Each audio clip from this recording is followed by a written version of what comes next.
All right, start. All right.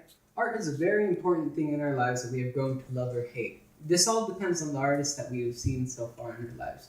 Something that might make you love art is something made by someone like Salvador Dali. He's the guy who made the melting clocks picture.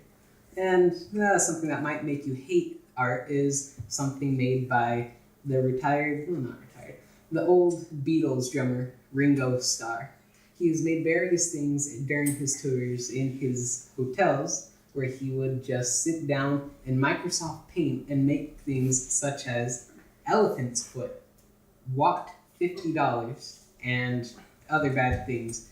It gets to the point to where it looks like an elementary a child would be able to do it. Not exaggerating, look them up. But, yeah. So many people, when they come home from their jobs or from work or from school, they have nothing to do except to be with their family or to watch TV. And most of the people would watch TV because they've said enough to their family. They still love them, but yeah, they'd rather go and be by themselves or something. So the great thing about learning to draw is making yourself actually go and do it. I am self-taught because, at the time I was very little. I was elementary, actually. I started off with little flip books that I would make, just little animations, or doing something like this.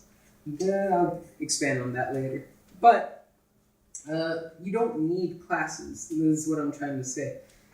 So it gets to the point to where if you do have classes, that's great. That's a great resource. But if you ever get stumped when you're on your own, you might just stop or immediately need help or think that you do. So, yeah, that's a bad habit to get into. All right. So, drawing will lead you into very other different kinds of art. This is a great example. Right here, in my high school year in my senior year of high school, I made this guy, and he doesn't really have a name, I just call him a fat guy. The purpose of this guy was to show how companies like Burger King, McDonald's, Wendy's, places like that, make their people fat by eating their product.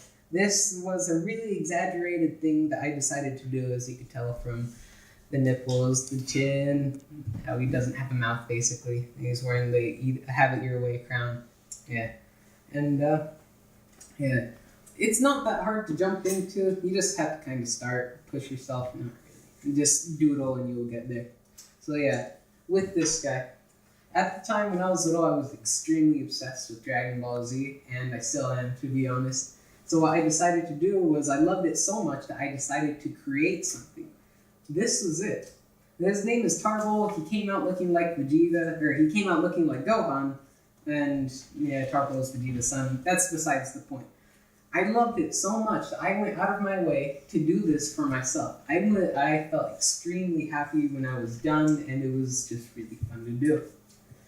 The process of drawing him was extremely hard, though. All I had was a second-generation iPod when I had to do it on this scale, just because I wanted to make something life-size. It's not, he's a little bit too small, but that's, again, besides the point. So the process of drawing him was anytime something would happen, or when I had to move on to a new body part, I would zoom in really far, and then I would go around, and then just keep going from there. And it eventually got to this size. I wasn't expecting it to be like this. I was expecting it to be maybe 6 papers only. This ended up being 15. It's 18. That was basically it. So the thing that you really want to have is persistence whenever you draw. You don't want to start on something and then immediately kind of just throw yourself off and be like, oh, it's not good enough, or oh, it's not, yeah. Basically. The best part about it was, back about a year ago in my senior year, I wasn't fast at drawing, and I noticed this, and I was missing deadlines because of it in my art classes.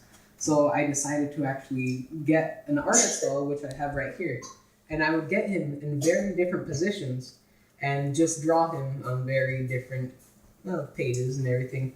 So here's one, he was just jumping around. Another one was just being happy, dainty. And